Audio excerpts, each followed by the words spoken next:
Paano pumunta sa Macau via Hong Kong from Manila na hindi na kailangan dumaan sa Hong Kong Immigration? Before we proceed, kung mag-book kayo ng hotel sa Agoda, gamitin nyo ang promo code na Agoda Pass at kung sa Klook naman, use everything Klook para maka-discount. Recently nga ay pumunta kami ng Hong Kong at dumiretso kami ng Macau. Ito ang mga steps and tips na dapat mong malaman. May direct transfer from Hong Kong International Airport to Macau. Pagkalapag mo sa airport ay sundan lang ang signs papuntang Macau. Diretso lang hanggang sa makarating sa ticket booth ng bus or ferry. Ang operating hours sa service na ito ay from 8:30 AM hanggang 9:30 PM. Hindi na din kailangan dumaan sa immigration ng Hong Kong at hindi na din kailangan kunin ang check-in luggage kasi sila na ang kukuha diretso sa baggage claim carousel. Ang babayaran dito ay 280 Hong Kong dollars per person.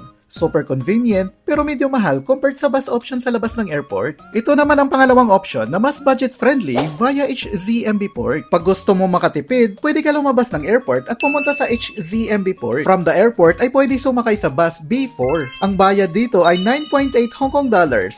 Tap in lang at no need na mag-tap out pagbaba. Pagdating sa HZMB ay kailangan dumaan sa immigration bago makasakay sa bus pa Macau. After immigration ay bumili ng bus ticket for only 65 Hong Kong dollars. Ang total na gastos dito ay 74.8 Hong Kong dollars lang. Pagdating naman sa HZMB Port sa Macau ay may mga free hotel shuttles at public bus. At tips na pwede ang Hong Kong dollars sa Macau. Kaya kung mag-public bus ka ay nakafix na sa 6 Hong Kong dollars or MOP ang bayad regardless sa layo.